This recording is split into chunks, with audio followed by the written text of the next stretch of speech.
Welcome to the Consulting Success Podcast. I'm your host, Michael Zapersky.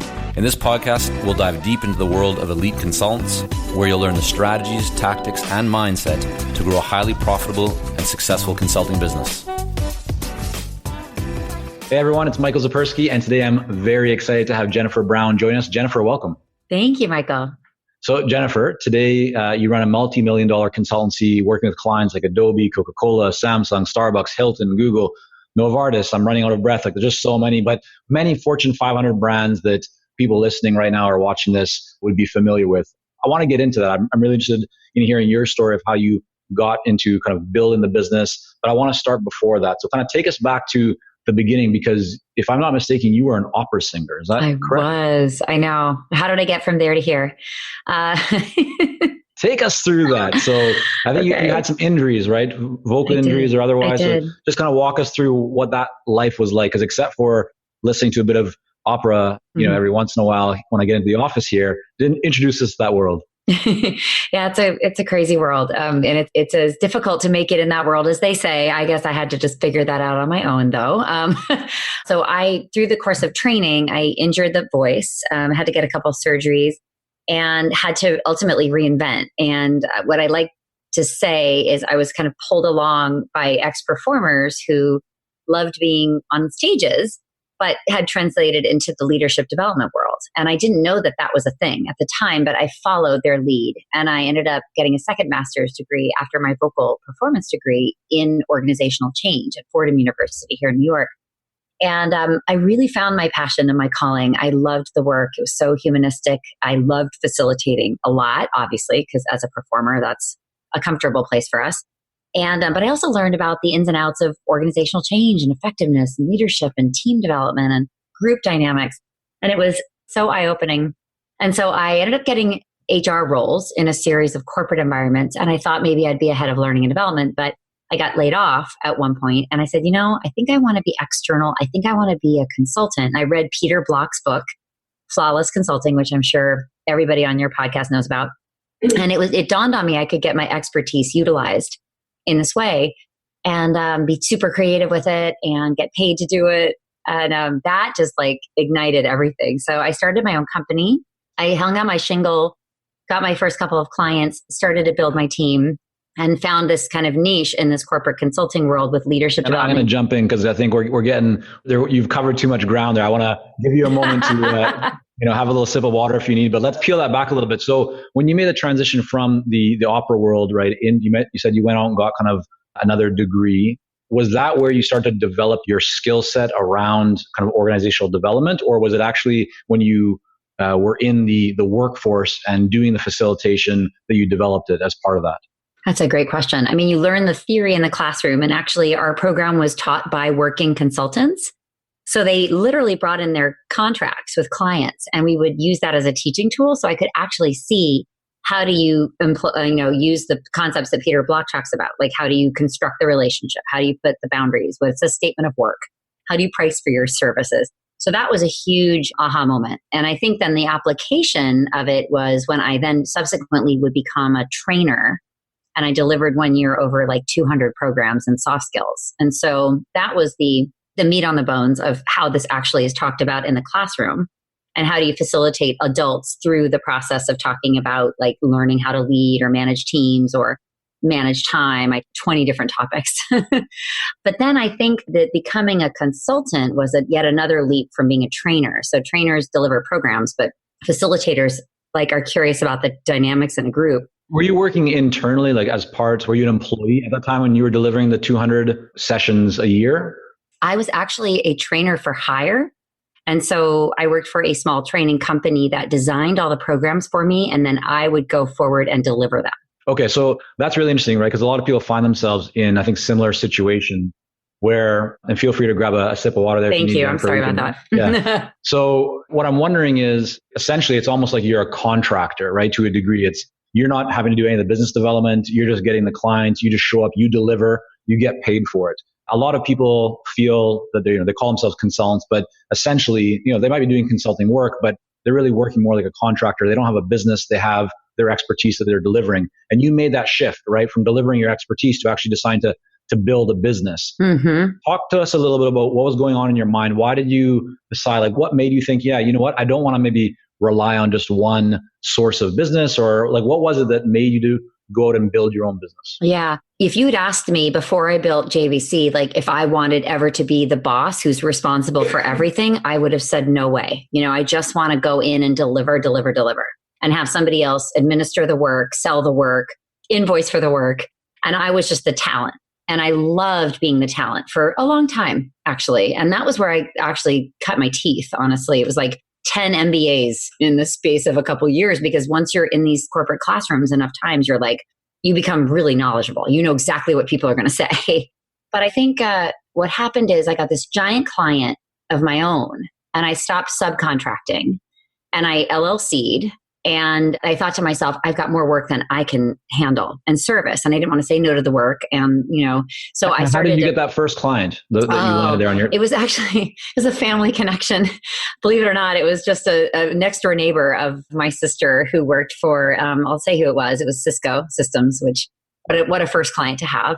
And they said, hey, I have a team in supply chain. We're all over the world. We do offsites all over the world 4 times a year. Would you come and be our team development and coach person? And I said, yes. And he said, can you get on a plane in 2 weeks? And he said, you can teach them anything you want. Here's my goals. Here's where I need them to develop. He gave me the rundown on each leader. He talked about the team. And I literally could take this group and teach whatever I wanted, structure the program. And I had them for 2 days in the classroom. So it was just incredible. It was training, but I was designing it. I was delivering it. I was managing the relationship. I was doing all that stuff, but I was a team of one. So everything was my responsibility. And that's not scalable. You have like 10 of those and you're literally out of bandwidth and running all over, and it's not productive. How did you price that project? I mean, it was your first piece of business that you were running yourself. There was no middle person there. So how did you decide what the fee should be for that first project? Well, I knew what I had been paid as a subcontractor. So I knew how much I was being marked up in the previous scenario. So I basically took what I had been paid and like tripled it and did that markup. And then I counted the number of days I'd be in the classroom plus days for prep.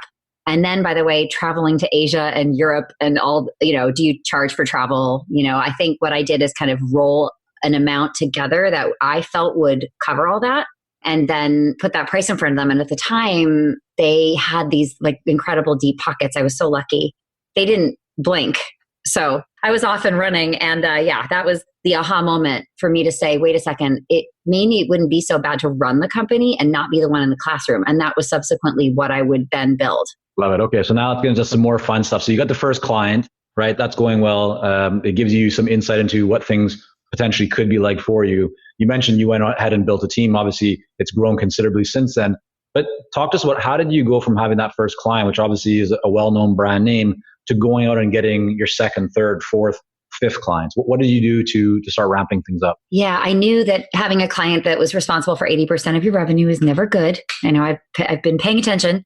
But what I did is I leveraged my relationship with them to write some white papers and some thought leadership, and some of which are still out there. You can actually find. We did a paper on employee resource groups in the diversity space. And I also presented a lot with my clients at industry conferences. And so I think for new consultants, you're trying to build your legitimacy and your credibility. And these really big companies that you have contracts with that love you, you should tell that story, because that's your most powerful marketing you could ever do. When you say, sorry to jump in, but when you say tell the story, kind of make that a little bit more tangible for everyone. What do you mean? What should they be thinking about when you say tell the story? Well, I think if you have a client that loves you, that loves your partnership and what's coming out of it, you should use that as a marketing vehicle to present, for example, to panel ideas to conferences where you talk about, it's literally a case study of what you've accomplished together. And so you're literally in this teaching mode of not only did we do this work, we had these great results, but we're now going to use it as a case study to teach to the industry. So you're giving back, but you're doing it together with the client, which is cool because then other clients in the audience see you and say, well, we want to work with Jennifer. I mean, clearly we want what they have. And so it just went like this way. And I also moderate tons of panels. I would always do that for free. I'd always offer to conferences like, hey, like sign me up. And I remember I had Toyota and Genentech on one of my panels once on generational diversity. Neither person I knew, and both of them ended up becoming clients just from one panel. and actually continuing to be clients and friends like all these years later. And it all started in a conference setting, which I'm such a fan of conferences for the best marketing you can ever do. It's like, to me, the easiest lift. But being seen in front of audiences with current and potential clients, having a strategic conversation, it just plants the seed in people's minds. They say, who was that person that helped that company? And they were talking, maybe we should give them a call. And one thing just led to another. And I follow up all the time from conferences. I literally get business cards and, ask people if they'd like to stay in touch. And so we've built our mailing list that way as well. Well, why don't we, I was going to ask about this a little bit later, but let's just jump into it right now. Tell us more about the conference side. So it sounds like this is probably your go-to marketing, strategy or kind of what you employ to generate leads and inquiries. What does that look like? If you kind of just break it down to steps, how do you approach? Of course, anyone can just attend a conference, but there's a lot of people who go to conferences and don't walk away with leads. So what are you doing specifically that's working so well for you, for you to say that conferences are the go-to? Yeah, I believe in giving back to an industry, contributing back. So that means thought leadership. That means, going the extra mile, not getting paid to tell the story, right? Because you're giving back. I prepare really well. I never go to conferences really where I'm not presenting, honestly. Okay. So that's a key. It's where you can be visible. You're not walking the halls and just taking notes and grabbing a coffee, and you're there center stage, or at least in front of a lot of people. And how do you think about which conferences to go to? Are there certain characteristics or criteria that you use to decide whether or not you're going to try and be on a panel or speak at a conference? Yeah. It's funny. There's a big difference between entrepreneur conferences I enjoy, but they're not helpful for my business. So it's all about the audience, and it's literally putting yourself to swim in the same pool as the people that you want to hire you. So I use that criteria. I also notice where are my competitors speaking? Where do my clients gather? Where do they go? So that I can make sure that I apply. By the way, 6 months earlier when they do the call for speakers, you have to be really organized. So my team maintains a spreadsheet, and we literally get those applications in. And we also pitch a lot of creative ideas. Like, it'll be my keynote, and then it'll be a panel on this emerging issue, or a panel with other leaders on this emerging issue. So sometimes we'll pitch 3 or 4 ideas with different combinations of clients and people in my network. And then the organizers will give the green light to usually 1 or 2. And what if someone's listening to this and going, okay, well, Jennifer, this works for you because you've done it for a while. You've written the book, you got these big name clients. Take us back in time. If someone maybe doesn't have a very well-known brand right now as a client, but they're doing well in their business or whatever, they might be even getting started, what would you suggest to them as a way that they could actually start getting into conferences, being on panels or speaking up? Yeah. So you always know 1 or 2 friends, I think, that share maybe a passion around something that's not being covered in an industry, right? So what would make your message unique? And it can be a case study, or it can be academic research, or it can be a workshop that you build. I've built a ton of stuff for conferences and run it, for the first time. Conference attendees are always willing to learn, and they really want to they want to play, they want to be interactive, they want to network with each other. So I find it to be a really energizing audience to pilot things with.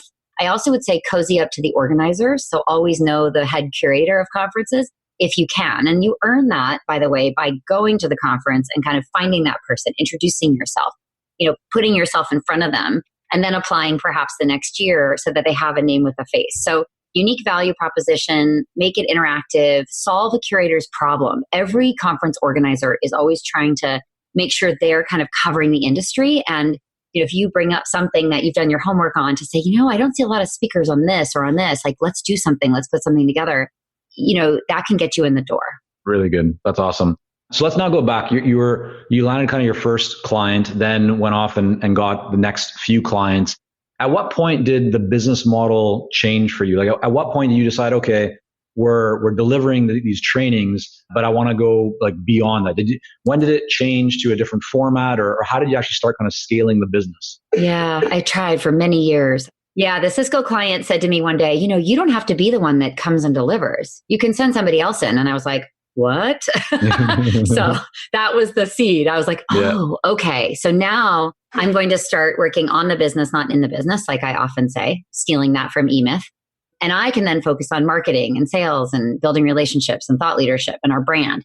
So I started to send people in. I started to hire operations staff. So I always had a CFO, COO. I had a marketing assistant. At what stage was that? Like, where were you in terms of number of people and revenue when you started to bring on those more strategic roles? Good question. I would say, I think if your revenue is like 500 grand, you have the wherewithal, unless you like need to pay yourself, the bulk of the fine, that can be your choice. But for me, I paid myself, and I always like underpaid myself, I'd say, which is probably not good, but I did. And I took every cent I had and put it towards team. So I put it towards people who would build the processes and systems behind us, get people paid, do contracts, things that I wasn't good at. I knew I needed to make sure I had people doing. And I started with part-time people. It wasn't always full-time. It was not employees. It was just 1099s. I started to have like 2, 3, 4 people, I'd say, in those early days. And then when you cross 1 million, you can start to have a bigger team. You can start to have maybe 7 or 8 people, or maybe even more, depending on if people are part-time and full-time.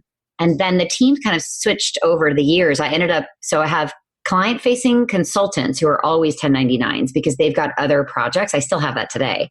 They're professors. They are deans of colleges. Like they're kind of splitting their time, and they love that. And I love that. Like, I want them to be in the world and having that variety so that when they do work for our clients, they're fresh, they're current.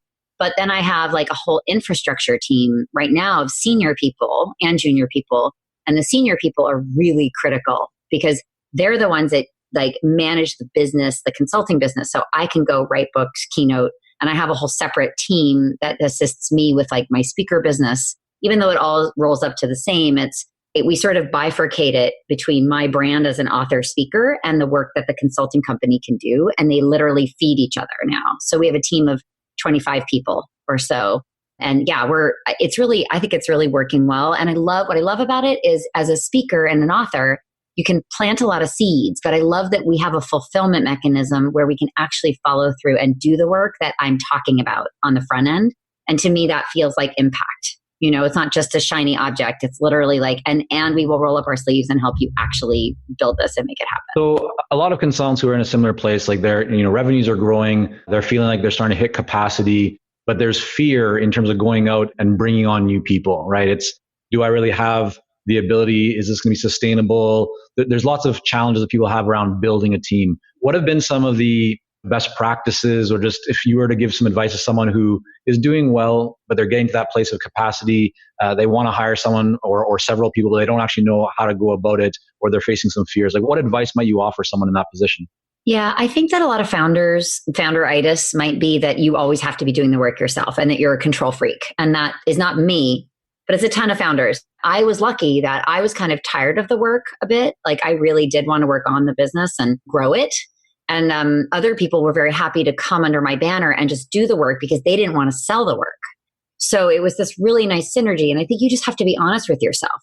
If you are going to grow your company bigger, it means you're going to have to take yourself out of the day-to-day. And some people would cry if you took the work away from them. I mean, literally, that's like why they exist. Jennifer, did you ever feel that like the revenue wasn't there to support hiring? Was that ever a place where it was like, God, do we hire this person? Do we wait until we get a little bit higher? Like, did that conversation ever go on for you? Oh yeah. I mean, we went through the recession in 2008. I had to literally like tuck my wings in, lay off most of the team, and literally had to like dial for dollars and deliver the work myself because I couldn't afford anybody else. So I had to literally go back into the classroom, which, was really hard and heartbreaking because you just don't expect that to happen. But you've got to maintain kind of a variable structure so that you can tuck in, and God forbid, if we have another recession next year, we may have to hopefully it doesn't get back to that point. But every time you go through these troughs and hills and valleys, I hope that you sort of maintain your basic infrastructure. But you should always be planning, how could I make this company half the size it is like tomorrow if I had to? Like you always have to be ready for that. And my topic and field is so kind of discretionary. Like, it's such a nice to have. Like, I think a lot of businesses are like, oh, well, we can do away with that, or we can stop doing this for a while or whatever. So we're very, very subject to budgets and the economy and how comfortable people are, with their jobs. And so anyway, it's really scary, but I would say that's why you keep a 1099 portion of your team. And that's why you should always have a plan B to say, like, if I do need to get more hands-on and I do need to do things myself, what would that look like? So I think that message would resonate with a lot of people in terms of discretionary. So you're playing in kind of the fields of inclusive leaders, adversity. Others might be in different fields, but also that maybe their work, it's not just like sales growth or cost reduction. It's not as hard, right? What have you found is critical from a marketing or a messaging perspective that has just been most successful for you in terms of actually being able to win business, even though you're kind of dealing with something that is discretionary, that isn't maybe key to the growth of the business, or at least top of mind for a lot of leaders? While we work with a lot of seasoned and experienced consultants here at Consulting Success, I'm often contacted by new early stage consultants. Invariably, the question I'm asked is, what are the steps I should take to become a successful consultant and grow my consulting business to my first 6 figures per year? Well, I'm excited to announce that we've opened the doors for our Momentum program. This is our most popular program for early stage consultants, and it has helped almost 1,000 consultants to start, run, and grow successful consulting businesses. It gives you the step-by-step plan to help you with your messaging, your fees, and pricing strategies, how to win more proposals, how to go to market more effectively, developing a marketing system to generate leads consistently, and so much more. And right now, until September the 19th, you can sign up for Momentum and get 50% off the regular price by going to consultingsuccess.com/audio. That's consultingsuccess.com/audio, AUDIO. Only 100 spots are available to join Momentum and get 50% off. This deal is only available until September the 19th or until all 100 spots are gone. We won't be opening up new spots in this program for several months, so don't wait. Go to consultingsuccess.com/audio. That's consultingsuccess.com/audio, AUDIO.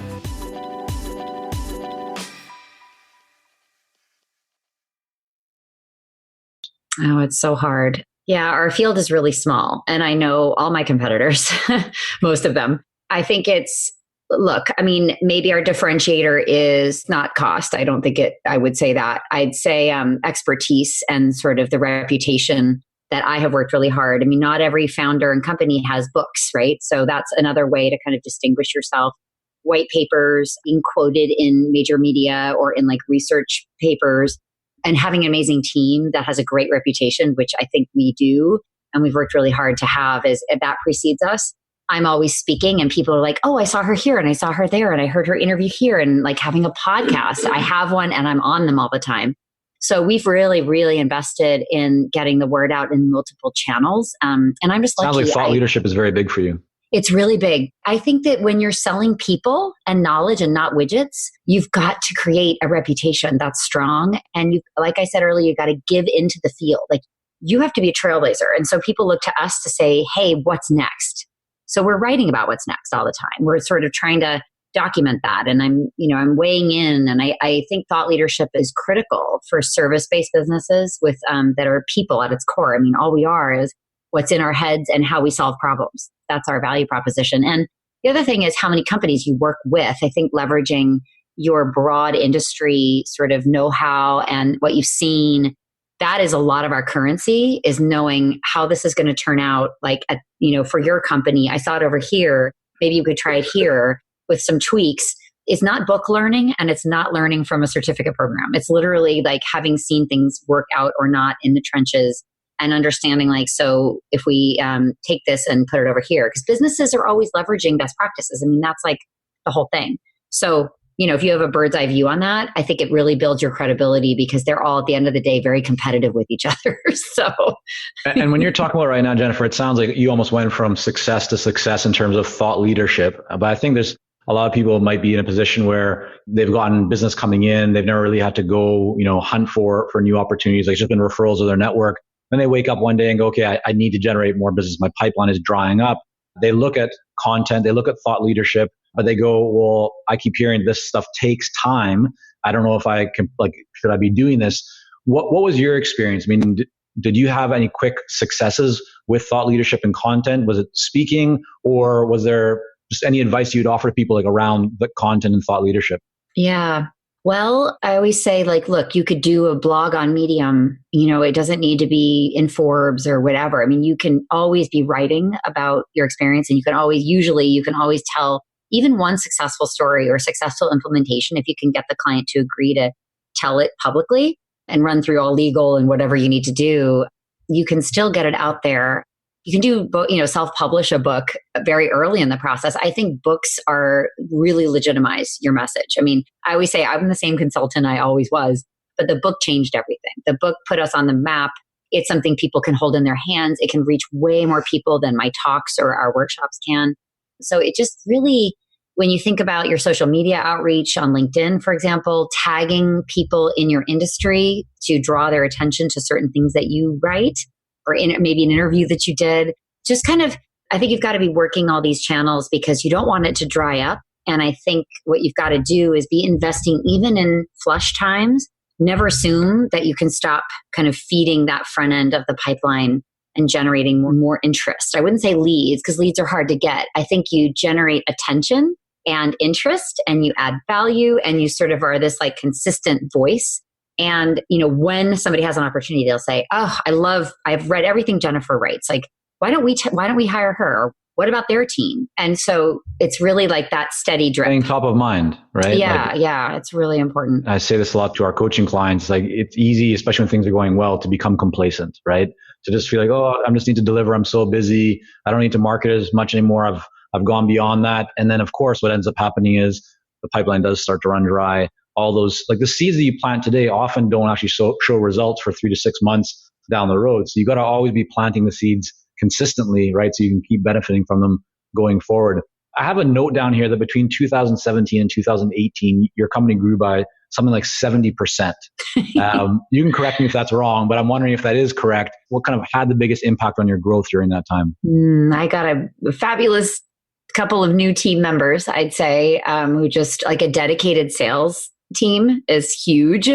I mean, to be able to afford that is amazing. And I feel relieved because that was part of my job for many years, like back and forth. So having like a team and all they do is do proposals and RFPs. And I mean, literally, it's a hard job for sure. And it was a job that I did for a really long time. So I was really happy to have a team that could actually do it.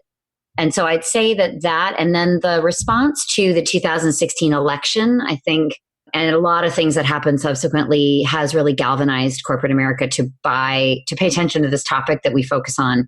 Whereas before, I feel like it was kind of struggling to say how relevant it is and how present it is and what a problem it is for business. But I think now, with millennials coming in huge numbers in organizations, there's a tidal wave of expectation that companies do this well, and they know that they don't do it well. So who are they going to call? So I think that, and plus me having a book, honestly, first book and then a second book, which just came out in August of 2019, that also gave us a huge lift. I mean, we got in front of everybody. The podcast started 2 years ago. I have 7,000 downloads every month, which may not seem like a lot for some people, but I'm thrilled with that. So again, it's that ramping up of the sales and marketing side that I was lucky enough to be able to do. And I've dug deep. It's not like this was sort of excess cash that I've had lying around that I paid for this with. So talk to me about the sales side, especially because I think a lot of people would love to, they get to a level where they've been generating all the sales themselves, but they want to get more done, right? They want to kind of reach further. And so hiring a salesperson for a lot of people is certainly a challenge, right? A lot of unknowns around compensation. What are some of the lessons that you learned around, like, to start, maybe when did you know it was the right time to hire a salesperson or a sales team? Yeah, I think there are creative ways you can structure a salesperson's comp so that the risk isn't so major, right? If you can find folks, well, first of all, if you can find practitioners that are also comfortable with selling, then you've got a nice hybrid model. So they can kind of sell the work, get a commission, and then do the work as well. That never really worked for me because in my experience, consultants and trainers don't love to sell, and they don't want that. They'd rather have somebody do it for them. So again, that was like a perfect marriage. When I found out like that recipe, it really worked. But I would say that with dedicated salespeople, industry background, contacts in the industry, ideally, culture fit, it's very hard. I failed over and over and over again with salespeople. And oh gosh, I paid this one guy, like he was a chief diversity officer of a large company that I thought would be perfect at this because he had the Rolodex and whatever. And I paid him tens of thousands of dollars for 2 months. And I realized it was not working. He couldn't write an email. He was too used to having a assistant to do everything. So you gotta find people that are scrappy, that don't have an ego about stuff, that are willing to step in and do everything. They need to be workaholics in my book because I am. And they also need to respect the brand. The other thing I've encountered is sometimes really talented salespeople would be building their own stuff on the side and kind of working at cross purposes with you.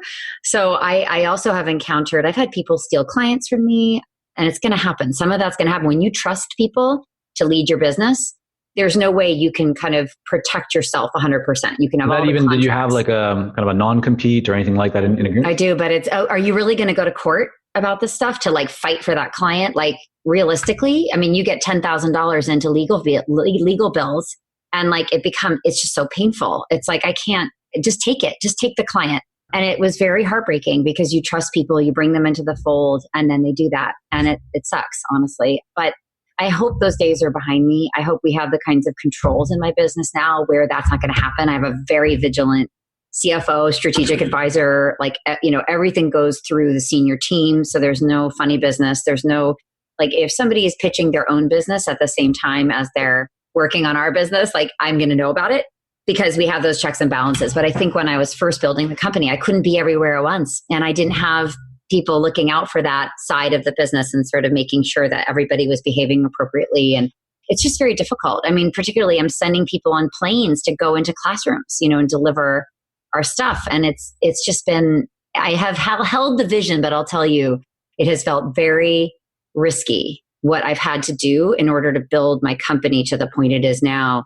Risky financially. I've made huge investments. Some have backfired. People have stolen clients. And yet, like, now we are in this really, really, knock on wood, great space where everything is finally working after about a decade. And Jennifer, knowing what you know now, if you could go back in time, would you hire a salesperson earlier? Or do you believe that it was critical that you were doing the sales, that you were doing the marketing, you were kind of leading that up to get it to a certain point first? And that understanding is what ultimately led you to be able to get the right people in place. Yeah, I honestly did a ton of the work for years. I didn't like it. And I think that it was a necessary evil in order to reach like the bigger vision, which was to have a bigger footprint and have a bigger impact, honestly, which is what gets me up in the morning. So I'd say, unfortunately or fortunately, it has to be you doing everything. I think for me, the easiest things to start to job out were the delivery piece, because that I could feel like I could manage. I think what I was at a deficit for is like not knowing what a good salesperson really looked like, or not knowing what a good COO should be doing, or not knowing whether I have a good CFO or not. And as I started to build, I had like lots of fits and starts with the wrong people. And then I think knowing when do you need to cut somebody loose because it's not working. How do you know when you're a new leader and you haven't been down this road before? How do you know when somebody's not the right fit? Because you just want them to work so badly. And what have you found? Like, how have you gotten those answers? Is it just trial and error? Have you been reading books? Are you working with coaches and mentors, tapping kind of your network and connections? Like, how have you been able to get answers to those questions? Yeah, it's all those things you just said. It's trial and error. It's trusting your gut. Like, if your gut is telling you that something's not right, but you really want to believe that it's right, I think you need to listen to your gut.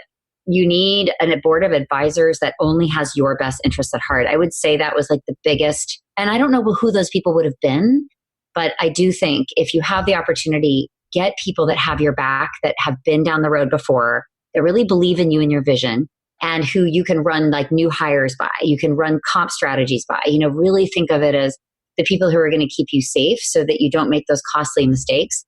Make sure that it's not just your eyes that are seeing everything, that you've got like several sort of points of review, and listen to those folks. I think that would have probably helped me a lot. How else did I learn? With each person that was a failure, ultimately, I still learned a ton about what I really wanted versus what I didn't want. So I think over 10 years, you get kind of closer and closer to the ideal people. And I'm not sure there's a shortcut for that, honestly. There usually isn't, right? Shortcuts don't usually exist to the degree people want them. Okay, 2 other quick questions for you. So you talked about brand briefly, but your company is called Jennifer Brown Consulting. Some people advise against, right, using your name in the business in case you want to sell it or exit the company. What are your thoughts on that? Yeah, I knew you were going to ask that question. We've talked about that for many years and gotten a lot of conflicting advice. Accenture at one point was mentoring us as a company and said, the Jennifer Brown name is where all the equity lives, like in the marketplace. And so we were like, okay, well, let's keep the full name. We are referred to as JBC, though, in sort of our casual conversations and our work with clients. So I think at some point, we may consider that name change to differentiate it and take the person out. But I'll tell you, many people ask me, don't people expect you to walk in the room when it's your company because your name is on the door? And we've actually transcended that. We, in fact, more than several years ago, nobody really expects me to walk through the door. And the team is so great at saying, like, here's what Jennifer does over here. Here's what she costs. She's mostly keynoting. If you have the kind of session that's appropriate for her, like, okay, let's talk about that. But really, we have this amazing team and they're expert at what they do. And honestly, you can kind of get over it really fast. So I do think that, and we have two different websites, interestingly, too. We have Jennifer Brown Speaks and Jennifer Brown Consulting. Jennifer Brown Speaks we created when the book launched so that people have a separate place to kind of go. And my brand could be connected but distinct. And I don't know, future-wise, I'm not sure if we'll conjoin them again, keep them separate. But it enables me to have a bit of a different and a broader voice than just talking about the consulting we're doing all the time. So I think that you have to play with this sort of, if you have multiple businesses and you're across them, doing that brand analysis. And I think at some point we'll probably shift the name because I want the company to be able to stand on its own and I want it to have its own identity to a degree. And I want the consultants to be front and center and the stars of the show. And I think that I am in service of them. Honestly, I feel that all the work I do is to enable them to have as much work as they want so that they can go and do their goodness in the world. And I'm behind that. So I have a different kind of mentality as a founder that I don't always have to be the top subject matter expert. And by the way, I've never been the only and the best. Like my team knows so much more than I do and different. And they would solve problems differently than I would if I were the one in the classroom dealing with the client. So I love that. And I think that high trust, is something that probably a lot of founders are uncomfortable with. And I'm also very much not a rubber stamp kind of boss to say, I want you to solve problems like in the way you would solve them, not in the way I would solve them. Because in my work, it's Peter Block, right? There's like not really one answer. It's a lot of different ways you could go.